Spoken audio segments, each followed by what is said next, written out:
लड़की ने बस खुदकुशी पर जोर दिया और उसके दोस्त ने वाकई उसका गुस्सा ध्यान खींचने के लिए वीजा बोर्ड का इस्तेमाल किया। जैसे ही उन्होंने जादू के शब्द पढ़े, लड़की ने स्टूल खींचा और उनके पास आ गई और कई लोग घबरा गए। गर्लफ्रेंड लड़की से सवाल पूछने ही वाली थी कि अचानक लड़की ने जल्दी से सीधा वीजा बोर्ड उठाकर लिख दिया कि उसके खिलाफ साजिश हो रही है और फिर उसे देखने को कहा। गर्लफ्रेंड समझ नहीं पा रही थी और ये देखने के लिए वीजा बोर्ड उठाया कि क्या चल रहा है। वीजा बोर्ड के जरिए उसने एक घबराई हुई छोटी लड़की को अपना मुंह बंद किए देखा। अपनी उंगली का पीछा करते हुए उसने एक डरावना साया देखा। बहुत लोग डर के मारे घर से भाग गए। तब पता चला कि उन्होंने जो बुलाया था वो गर्लफ्रेंड की रूह नहीं थी, बल्कि एक अजीब चुड़ैल थी। लेकिन उस रात एक लड़की घर आई और जब वो अपने दांत साफ कर रही थी तो अचानक उसके मुंह से डेंटल फ्लॉस गुजर गया, जिससे उसके चेहरे पर लकीरें पड़ गईं और फिर उसकी आंखें सफेद होकर हवा में तैरने लगी और वो जमीन पर गिर गई और मर गई। ज़ियाओमी जानती थी कि ऐसा इसलिए हुआ क्योंकि उन्होंने आत्माओं को बुलाने की मनाही को तोड़ा था। रिवाज के मुताबिक उन्होंने बुरी रूह को विदा नहीं किया था। अब अगर वो इसे खत्म करना चाहते थे तो उसे नष्ट करना ही होगा। वो प्रेत वाले घर में गए और छानबीन के बाद ऊपर एक गुप्त कमरा मिला। कमरे में उन्हें एक तस्वीर मिली। तस्वीर में दिख रही दो औरतें वही थीं जिन्हें उन्होंने उस दिन मानसिक माध्यम के जरिए देखा था। खोजबीन से उन्होंने जाना कि वो तीनों लोग असली मालिक थे, लेकिन 50 साल पहले माँ और सबसे छोटी बेटी रहस्यमय हालत में गायब हो गई थी और बड़ी बेटी को पागल खाने भेज दिया गया था। तथ्यों की जांच के लिए वो मानसिक अस्पताल गए और बड़ी बेटी को ढूंढ निकाला। बड़ी बेटी शुरुआत में कुछ बोलने से कतरा रही थी,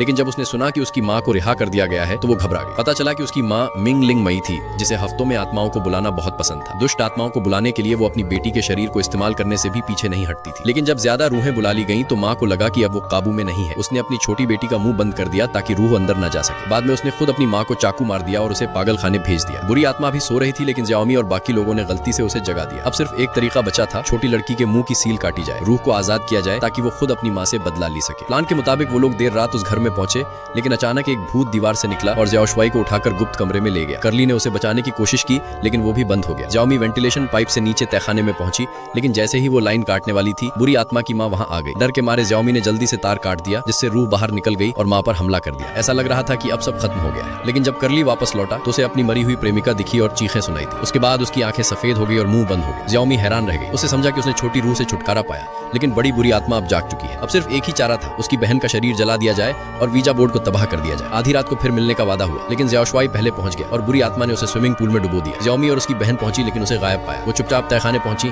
चूल्हा जलाया और सबसे पहले वीजा बोर्ड जलाया, लेकिन बुरी आत्मा ने उसकी बहन को पकड़ लिया और दीवार से टकरा दिया। बड़ी बहन को बचाने के लिए ज़ियाओमी ने फिर वीजा बोर्ड से बुरी आत्मा से बातचीत की, लेकिन रूह ने ज़ियाओमी की कलाई पकड़ ली और उस पर हमला कर दिया। तभी ज़ियाओमी की सबसे अच्छी दोस्त आई और दोनों आत्माएं आपस में लड़ने लगी। छोटी बहन ने मौका पाकर शरीर उठाया और उसे चूल्हे में डाल दिया और आखिरकार बुरी आत्मा से छुटकारा मिल गया। लेकिन जब ज़ियाओमी घर लौटी तो फिर वही मानसिक रूह उसके पीछे लौट आई।